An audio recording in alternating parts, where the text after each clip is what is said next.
نحمدہ ونصلی ونسلم علی رسولہ الکریم اما بعد فاعوذ باللہ من الشیطان الرجیم بسم اللہ الرحمن الرحیم۔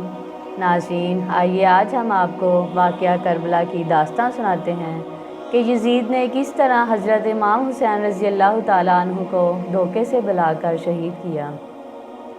خلافت راشدہ کا 30 سالہ دور حضرت امام حسن ابن علی پر ختم ہو چکا تھا اور ملوکیت کی ابتدا حضرت امیر معاویہ سے ہوئی۔ سن 60 ہجری میں جب ان کا انتقال ہوا تو ان کا بیٹا یزید تخت نشین بن گیا۔ یزید میں بلا شبہ بہت زیادہ برائیاں تھیں۔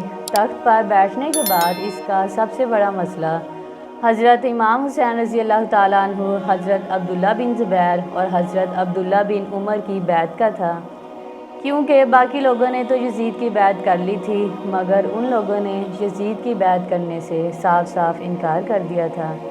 یزید کو یہ بھی ڈر تھا کہ ان میں سے کوئی خلافت کا اعلان نہ کر دے اور یہ نہ ہو تمام لوگ اس کی حکومت کے خلاف ہو جائیں، لہٰذا یزید نے حضرت امام حسین، حضرت عبداللہ بن زبیر اور حضرت عبداللہ بن عمر کو بیعت کرنے کے لیے زور دینا شروع کر دیا اور ان کو یوں ہی تنگ کرنا شروع کر دیا۔ یزید کی پابندیوں اور تنگیوں کی وجہ سے حضرت امام حسین رضی اللہ تعالیٰ عنہ اپنے ساتھیوں کو ہمراہ لے کر مکہ چلے آئے۔ یہ بات مکہ کے لوگوں کو پتہ چل چکی تھی کہ آپ یزید کی بیعت کے حق میں نہیں ہیں۔ کوفہ کے لوگوں کی طرف سے آپ کو کافی پیغام موصول ہونا شروع ہو گئے۔ آپ اپنے اہل خانہ اور ساتھیوں کو لے کر ہمارے پاس تشریف لے کر آئیں، ہم آپ کی بیعت کرنے کے لیے تیار ہیں۔ چنانچہ آپ نے اپنے چچا زاد بھائی حضرت مسلم بن عقیل کو کوفہ بھیجا کہ وہ حالات کا جائزہ لے کر آپ کو بتا سکیں۔ اس سفر میں مسلم بن عقیل کے 2 نوعمر صاحبزادے بھی تھے۔ جب حضرت عقیل کوفہ پہنچے تو ہزاروں کوفیوں نے ان کے ہاتھ پر بیعت کر لی۔ حضرت عقیل نے آپ کو خط لکھا کہ آپ بغیر وقت ضائع کیے کوفہ آ جانا چاہیے۔ کوفہ کے ان بدلتے ہوئے حالات کی خبر یزید کو ہوئی تو اس نے عبید بن زیاد کو کوفہ کا گورنر مقرر کر دیا، جو اپنے لشکر کے ساتھ کوفہ روانہ ہوا، اور اگلے دن عبید بن زیاد نے کوفہ والوں کو جمع کیا اور ان کو یزید کے ظلم و ستم سے ڈراتے ہوئے امام حسین کی حمایت سے ہاتھ کا کھینچ لینے کا کہا۔ پھر اہل کوفہ جو پہلے آپ پر جان قربان کرنے کے لیے تیار تھے، انہوں نے آپ کا ساتھ چھوڑ دیا اور حضرت عقیل کوفہ میں بالکل تنہا رہ گئے، یہاں تک کہ آپ کو اپنی جان بچانے کے لیے ایک بڑھیا کے گھر پناہ لینی پڑی، لیکن اس بڑھیا کے بیٹے نے آپ کی خبر کوتوال کو دے دی۔ وہ اس بڑھیا کے گھر آیا اور آپ کو اس بہانے سے لے کر چلا گیا کہ آپ کو عبید بن زیاد مذاکرات کے لیے بلا رہے ہیں۔ راستے میں ہی دونوں معصوم بچوں سمیت شہید کر دیا گیا۔ ادھر حضرت امام حسین رضی اللہ تعالیٰ عنہ نے کوفہ کی طرف سے مثبت پیغام ملنے پر کوفہ کی طرف آنے کی تیاریاں کرنا شروع کر دیں۔ آپ اپنے اہل خانہ اور دیگر ساتھیوں سمیت کوفہ کی طرف نکل پڑے۔ جب آپ کا قافلہ کوفہ کے قریب پہنچا تو یزیدی لشکر نے آپ کا راستہ وہیں روک لیا، جس پر آپ نے فرمایا کہ میں آپ کے بلانے پر ہی آیا ہوں، اگر تم لوگوں کو یہ گوارا نہیں تو میں واپس چلا جاتا ہوں۔ جس کے بعد امام حسین رضی اللہ تعالیٰ عنہ نے اپنا رخ بدل لیا اور میدان کربلا جا پہنچے۔ وہاں آپ نے لوگوں کو خیمے گاڑنے کا حکم دیا اور اس کے بعد یزیدی فوج نے بھی میدان کربلا میں پہنچنا شروع کر دیا، جس کی قیادت ابن زیاد کے سبور تھی۔ یزیدی فوج نے حضرت امام حسین رضی اللہ تعالیٰ عنہ اور ان کے ساتھیوں کا وہیں محاصرہ کر لیا اور آپ لوگوں سے یزید کی بیعت کرنے کا اصرار کرنے لگے، لیکن حضرت امام حسین اور ان کے ساتھی مسلسل بیعت سے انکار کرتے رہے۔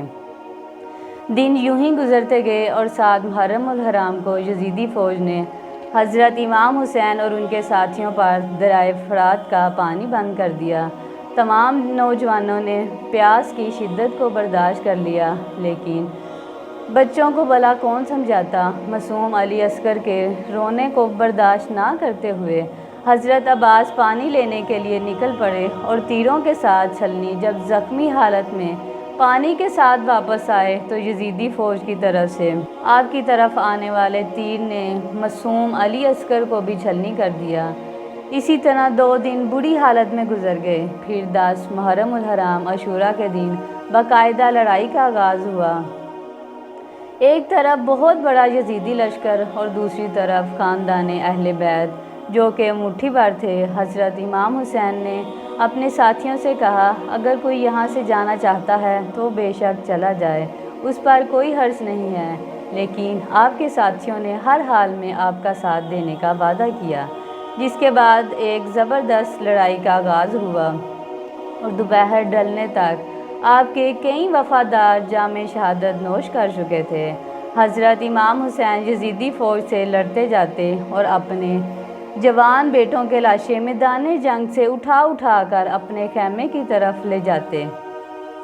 اس دن بہت زیادہ گرمی تھی اور جب پیاس کی شدت بھی بہت زیادہ ہو گئی تھی، لیکن حضرت امام حسین نے بالکل بھی ہمت نہ ہاری۔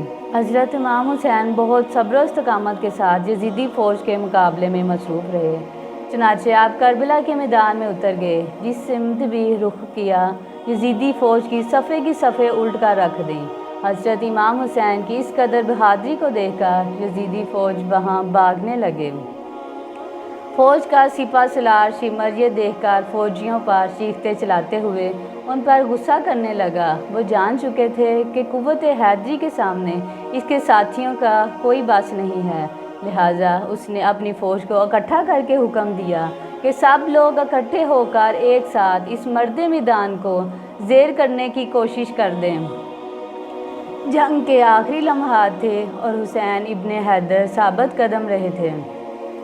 اس سے ایک بات یہ بھی ثابت ہوتی ہے کہ باطل خواہ تعداد میں کتنا ہی زیادہ نہ ہو، لیکن حق کے سامنے نہیں ٹک سکتا۔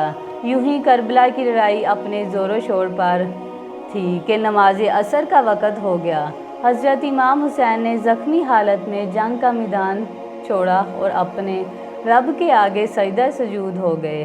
یہی وہ لمحات ہے جس کو شمر نے لمحہ غنیمت جانا اور وہ آگے بڑھ کر آپ کی گردن مبارک پر وار کرتے ہوئے آپ کو شہید کر دیا۔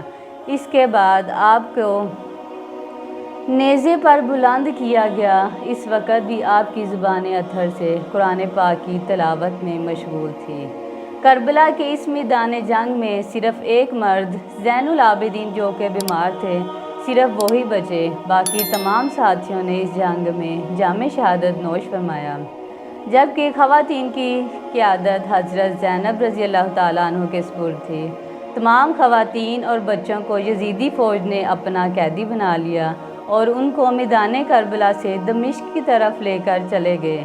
دمشق کے لوگ نہیں جانتے تھے کہ یہ کون لوگ ہیں، بلکہ اہل دمشق کو یہ بتایا گیا تھا کہ یہ حکومت کے کچھ باغی لوگ ہیں، جن میں سے کچھ کو قتل کر دیا گیا ہے اور باقی کے لوگوں کو قیدی بنا لیا گیا ہے۔ اس قافلے کو دیکھنے کے لیے لوگ اپنے گھروں کی چھتوں پر جمع ہو گئے اور دمشق سے گزرتے ہوئے ان کو یزیدی دربار میں لے جایا گیا، جہاں آل رسول پر ظلم و ستم کا یہ سلسلہ کافی عرصے تک یوں ہی چلتا رہا۔